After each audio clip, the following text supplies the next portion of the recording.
Good afternoon. My name is Christina Ishmael, and I'm the Senior Project Manager on our Education Policy Program at New America.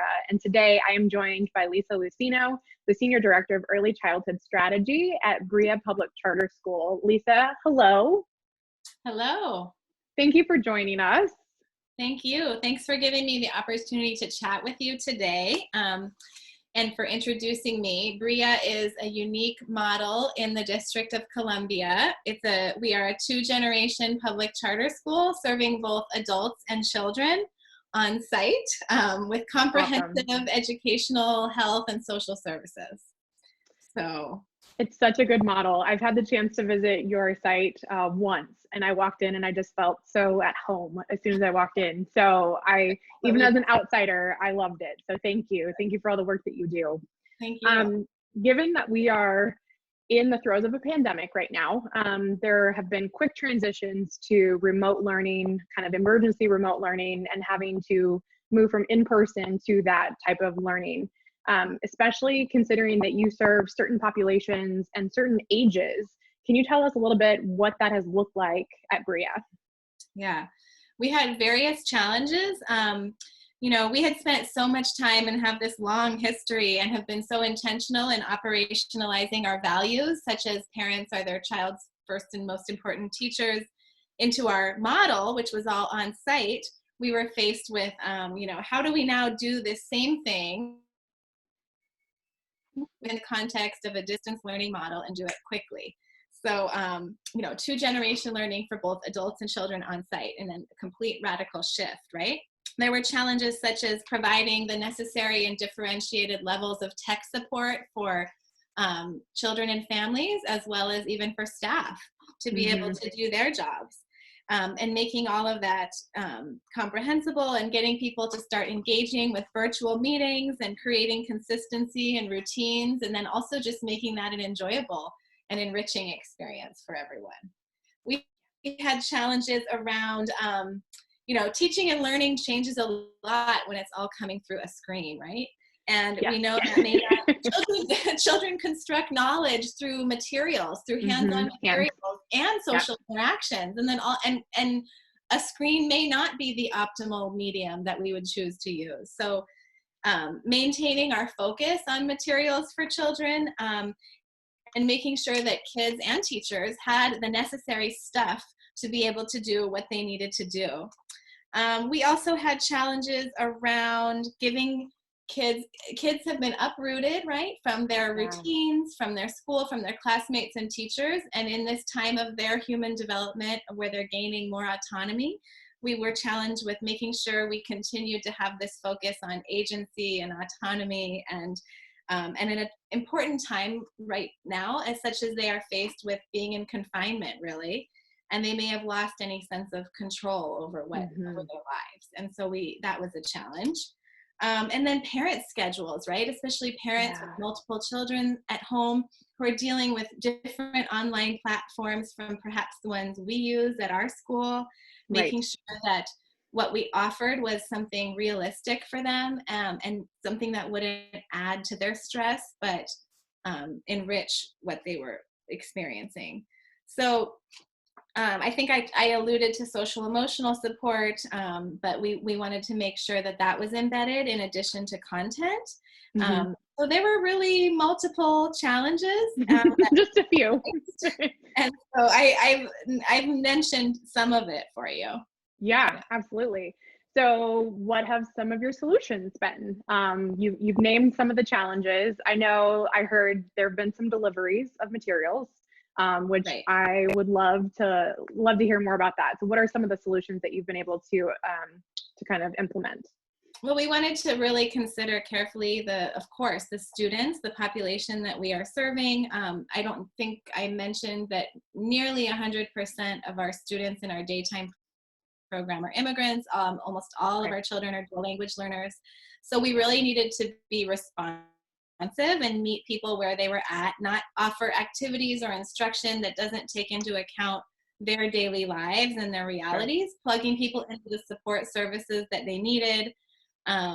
We're fortunate enough to have an amazing student services team who was working and is working so hard to do that, yet we were faced with that. And when it comes to virtual meetings, we wanted to be cognizant of the language of instruction and know that it's more challenging to engage virtually and maintain attention when it's in the L2. So that kind of goes without saying, right, that students need translation, and of course language access and equity is paramount. So in terms of solutions, yes, you're right. We did, before school ended, we were sending home packets.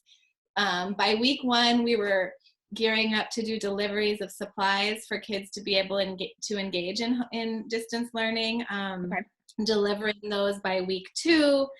And we've had a variety of things that have helped us. So we wanted to start with things that they were already familiar with. And this goes for parents, right? Many of the parents already use WhatsApp. And so that was something that they were comfortable with.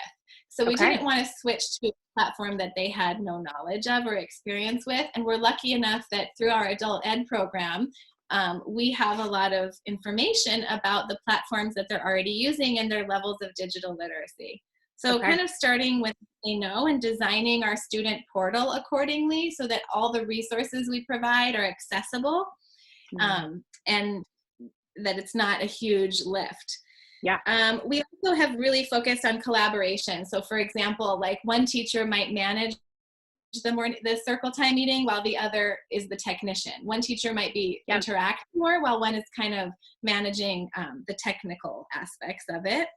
And just dividing up responsibilities when it comes to family contact, because we're maintaining constant contact with families, with both children and adults, in individual calls, small group lessons, and whole group.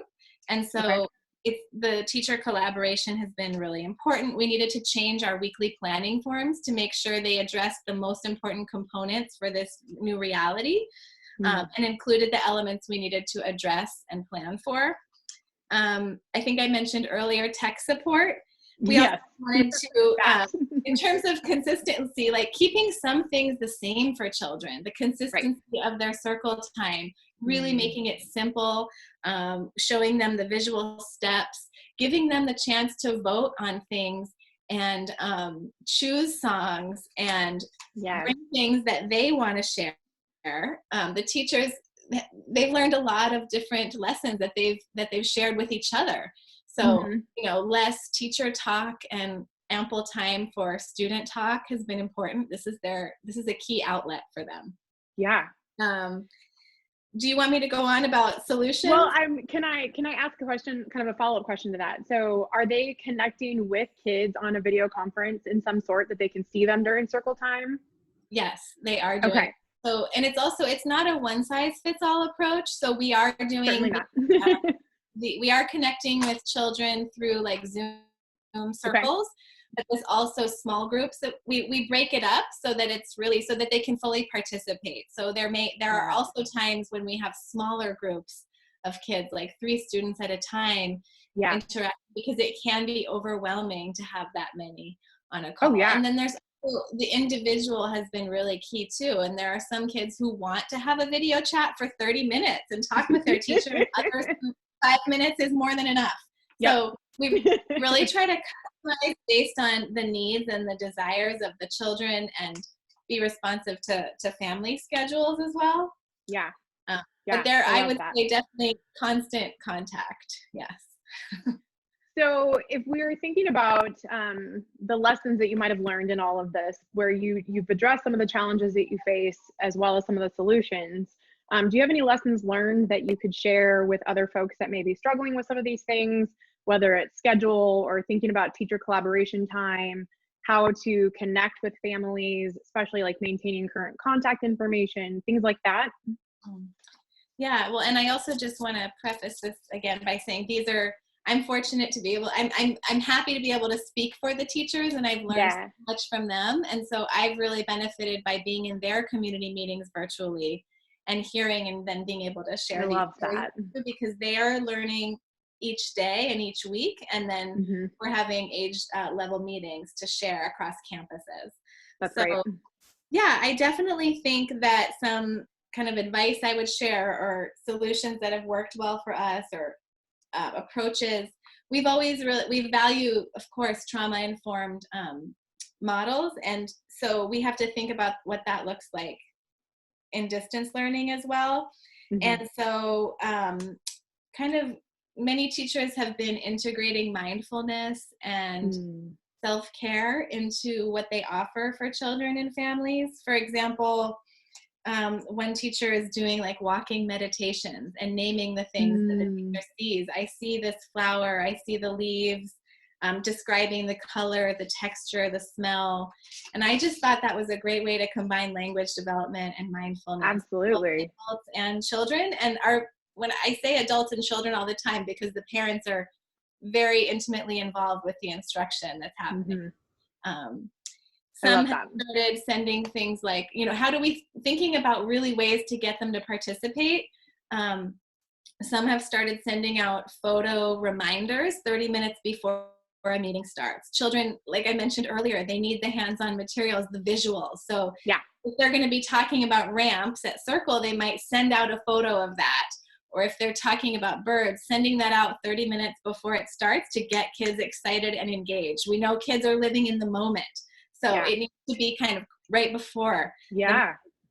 And I mentioned just being mindful of the rhythm and routines of family schedules and giving them ideas that we know that they'll have those materials at home, or we make sure we bring the materials, and thinking about their daily schedules and what they have. We know they need to find ways to make things and be creative and tinker at home. So I think I just mentioned ramps. One classroom is talking a lot about ramps and finding ways for the kids to really involve themselves in those concepts and activities after the meeting is over. They can't interact with their teachers all day online. So the extension activities that they do need to be high impact, exciting, relevant, realistic, doable.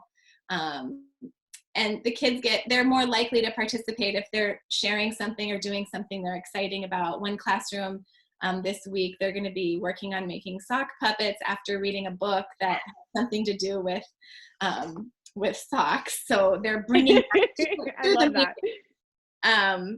And just like, in school, we need to be responsive to their moods. We need to do the same thing virtually. So if it's, some of the teachers were mentioning that the meetings can follow a pattern, and maybe they're very excited at the beginning, but it might wane. So sometimes you just need to stop and take a movement break and sing a song and get up. That can be really helpful. We don't want to tackle things that are too complex in one meeting either. So we're trying to be mindful about focusing on one concept at a time, like maybe starting with seeds one week, roots the next week, flowers. So being mindful of not taking on too much. And visuals. Yes.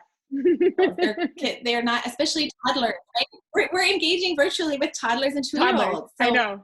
That's to make it exciting. Insane and amazing that you're able to do that. Yeah, I mean, some of our 2-year-old families are sending videos to teachers of the extension activities and the things kids are doing at home. So we're really having that bi-directional communication. On the one hand, that was always a strength of ours, is we always had parents interacting with teachers and children on site and really value funds of knowledge and what families bring. So that wasn't a huge leap, but it's a complete new situation and challenge that we're facing. Some teachers are also planning social times, informal learning times, where they'll have tea parties together. And right now, one of the classrooms, they're planning a party, and the kids get to plan what they want to bring to the party. And they're making a plan together of everyone's ideas, and then it's something they've created and are more excited about participating in. Oh my gosh. I can just picture the pinkies up at that tea party. So some of them love the tea parties. So I love that so much. I appreciate everything that you shared with us here. I know that this will be helpful to other care providers and either some pre-K programs that are in K-12 systems.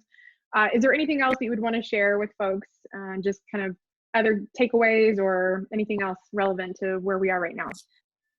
Well, I think that it's been a time of a lot of self-reflection and school Yeah. reflection, and we've thought about how in Spanish, confianza or trust, the trust Mm, was really the foundation.